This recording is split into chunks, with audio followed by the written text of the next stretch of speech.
my talk is going to be a little bit about gold's record move, but more so about what's happening in the market focused on producers and their financial results over the first half of the year. So this is a little graphic daily move in the gold price. And so I split it up between the averages. Between the first half of 2024, the return versus the same period last year was up 13%. And most of this was central bank buying, and specifically China. And into the second half, we saw more gold ETF buying. And so it was a completely different demand scenario in the second half as the Chinese central banks almost stopped buying in the summer. And that's where we saw the gold price going up. And as I'll show you, that's where we saw more interest in equities. The interest in equities in the first half wasn't there because most of the demand was central bank driven, and that does not spill over into the equities. And so most of what we've been seeing in the second half of the year has been in anticipation of that 50 basis point benchmark U.S. Rate cut that we just saw this week. So there's two graphics here. The top graphic, when I used to work for Newmont, when Pierre Lassonde was the president, he used to talk about it's a real bull market in the gold price when you can see gold up in multiple currencies. It's not just the US dollar weakness. So here you see a whole bunch of producers and consumers of gold, whether it be on the left, the ruble, euro, Chinese yuan, Japanese yen, US dollar, South African rand, Australian dollar, Canadian dollar, and Brazilian real. All of those are up at least 25%, some even more like the Brazilian real. So that's a good indication that gold's in a good spot. And then even though we've had a lot of talk about the record highs in the NASDAQ and the S&P, most of the year, and still, that's up 17 to 18%. Gold, up to last Friday, was up about 26%. But the GDXJ, which should show more leverage, was up just a little bit more, 29%. And that's really what we want to see, is that leverage.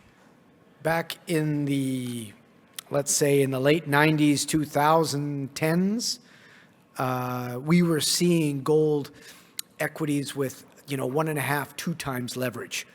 We have not seen that in most companies yet. So that's potentially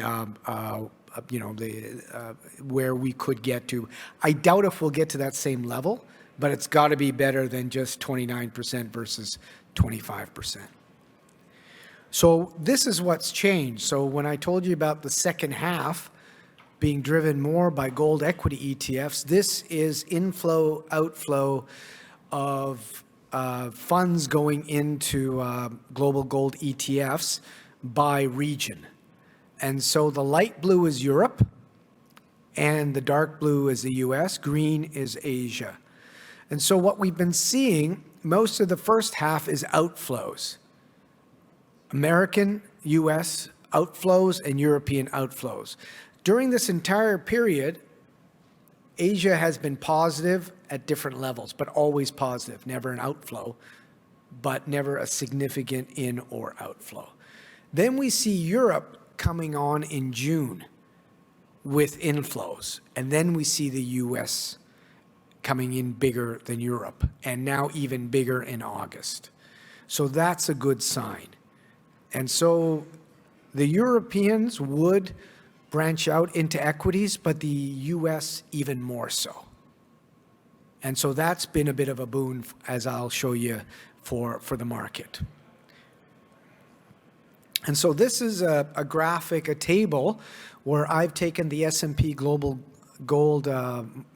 Market Intelligence data that they have for financings for 2024. And so the first column on the left is about year-to-date numbers. As you can see, the trend is, if you looked at the year-to-date numbers, that gold is down 10%. Total money is the first line. Gold is down in terms of number of people asking for money. but the average people are raising is about the same. Base metals, which is specifically copper, is up slightly. The amount of people asking for money a bit less, so the average is up. The one that's been really suffering is the specialty minerals, which you can equate to your lithiums and your critical minerals. And you can see there not only is the amount down 35%, but also the average is down 45%, as the number of financings have actually gone up as more people are desperate for money. But now let's dissect that by halves. So the middle column shows you gold during the first half, 26% less money year on year, less financings, and overall less money raised per transaction. Base metals looked better, 26% more money raised in the first half, and 36% more money raised per transaction, all positive. Specialty minerals, bad, same trend. Negative for total money and negative for average money raised. And so if we look at the second half, and this is what caught me, and this is why this graphic's up here, you can see the turn in gold.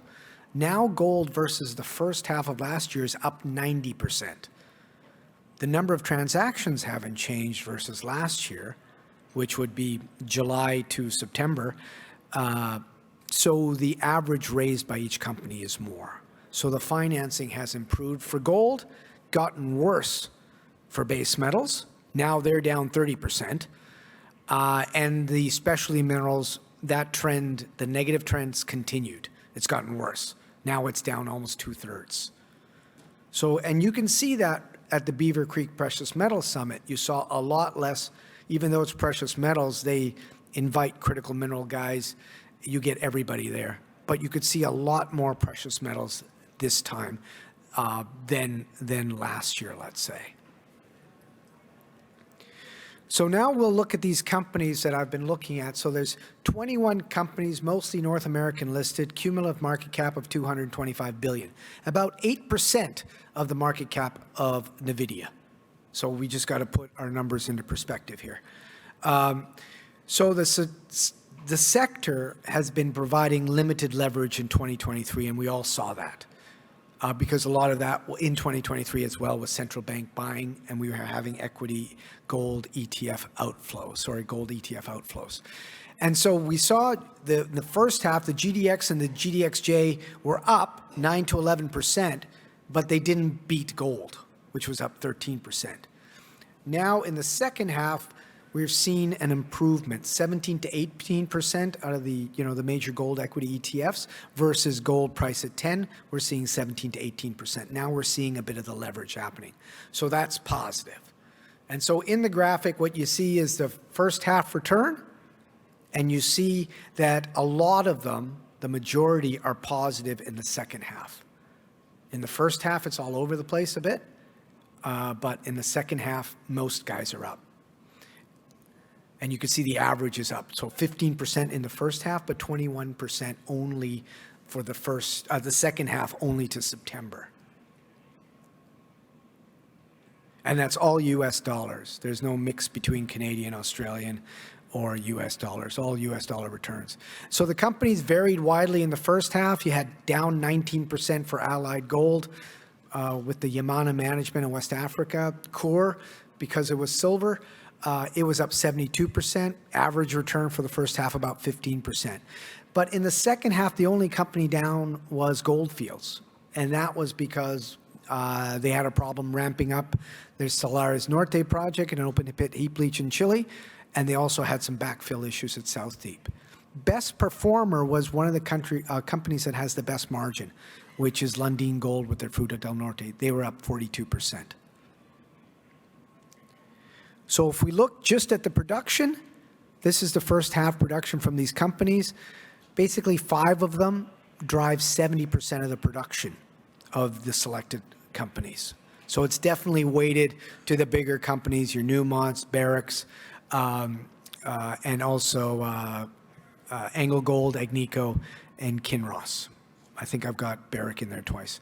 And then I've only applied gold equivalents to the silver producers, Coeur and Hecla. There's no copper equivalents here either. So now let's look at margin. So this was the big problem in 2023. We saw margin reductions. So I was interested in seeing the margins going forward. And so this is the margins for the first half. When I was with Newmont, we usually have average of 50% margins. And then we used to lose it all basically in the capital. So you'd want to start at about 50. So operating margin-wise, we're sitting at about 46%, which is good, but not great. And if you want to do it by all-in sustaining cost margin, rule of thumb, it's about 10% less. Why? Because it's also including sustaining capital. So what I've given you is the band between operating margin, which is higher, and the all-in sustaining cost margin. So those are the bands for different companies. So you can see on the left-hand side are the companies offering the worst margins, like Equinox, like Hecla as well, Oceana, which is OCANF. The ones offering obviously the best margin, a high grade underground, is Lundin. And Alamos as well. Agnico, the best of the big majors. So if you look at the cost escalations, what people were complaining about were lower grade material, which is a tendency when the gold price goes up is to put anything on the heap leach pad or through the mill. And what you do is you drive your margin down because it's lower grade and higher cost. Development to access higher grade, that was something that hit sustaining costs. Waste stripping, which is basically the same thing, development to get to higher grade, that was all first half issues. Big power issues in West Africa. So this graphic is from Endeavour Gold. In Cote d'Ivoire, the available grid power fell 69%, and then it was down to 18% in the second quarter. So that raised their power costs by 55%. Burkina Faso, the availability went from 91% to 27%. So it doesn't really matter the cost of power. The problem is that there is no power. And at Newmont, we had the same problem when I was there in the late 2000s in Ghana, when they were bringing on aluminum smelters at the same time they had gold, at the same time they were having droughts, at the same time that they were doing changes in their power structure, that there was no power.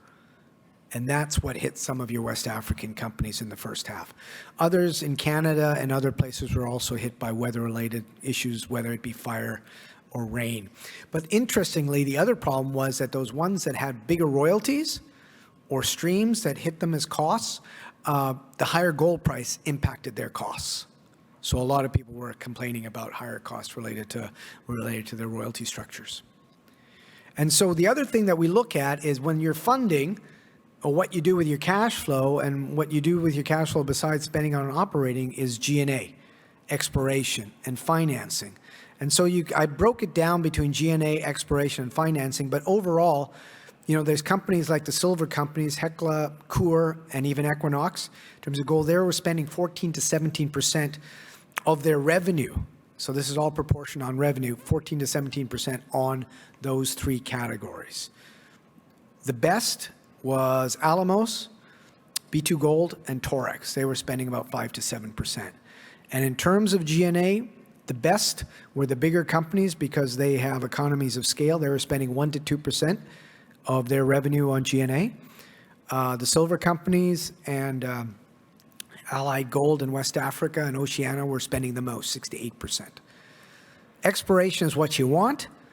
And if you want that, Coeur spending a lot, as well as Centerra Gold, which just got acquired. Kinross, 4 to 6%, whereas other companies are spending a lot less, like Newmont. But Newmont is in a big divesting cycle right now. They want to gain $2 billion worth of cash, hopefully, from their merger with Newcrest. And so they've already sold about $527 million, and they're looking right now to get another $475 million from selling their portion of the Havieron deposit in West Australia. And obviously, the companies that have bigger debt have more financing costs, and that would be Equinox, the silver companies, and Endeavour. They're about 5 to 7% of their revenue goes right back into financing costs. And so the other thing I look at is free cash flow yield. So you just take how much free cash flow they earn, which is not a GAAP measure, an accounting measure, but I take it as operating cash flow, net of cash flow from investing. Take that over the share price. So how much of that share price is related to free cash flow? And that is a percentage, and it's called free cash flow yield. So you can see the Equinoxes with big negatives, the Allied Gold. So some of these names will come up over and over. And Equinox is building their project in Ontario, so that might be the reason for that. Allied as well is in a big build cycle. The one that's doing very well is B2, but some of that's due to the numerator. Their share price has been down because of rising capital costs in their Arctic project, Sabina. But the other one is Centamin is doing very well. Okay, and Centamin, again, was the one that was acquired recently by AngloGold Ashanti for their project in Egypt. Net debt is how to look at a balance sheet. So all it's taking is your working capital and netting out long-term debt. And so the more negative, the better. The more positive, worse. Long-term debt, minus working capital. So you could see that some of the biggest ones, like Newmont and Centerra Gold, Centerra Gold's got the biggest negative, so they're in the best balance sheet because they were forced out of, I believe it was Kyrgyzstan with their Kumtor gold deposit, so they've got lots of cash. So if there was an M&A suitor out there, it is Centerra Gold. They'll be looking to acquire. Newmont post-merger as well has over about $2.3 billion. So half of the, I would say right now, the position right now is a low positive, about 25 million. So these companies on average are in a good position, but as you can tell from the graphic, it's all over the place in terms of a spectrum. So if you're looking for a company that's got a decent balance sheet, doesn't need to raise a lot of money going into a higher gold price, you would look at their net debt position. I got to get going. The other reason that people buy these gold companies is dividends. So some people look for growth. Some people look for share price accretion, but a lot of people look also for dividends, and those are mostly the big companies. So Newmont and Agnico offer the best dividends.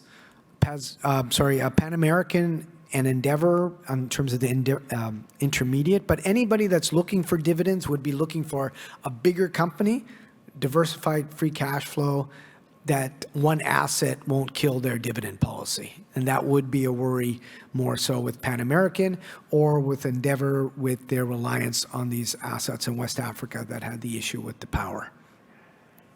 You're worried about sustainability of the dividends, not just the payout. So growth, that's another thing people think about. So the way I measured growth was just take how much of their total mineral inventory is tied up in inferred.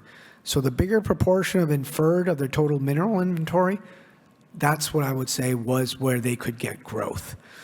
You see Hecla has the most significant portion of their total mineral inventory of inferred. The problem with this metric that I used was some people let stuff on their balance sheet, which would be their total mineral inventory, their measured, indicated, and inferred, that will never get potentially developed.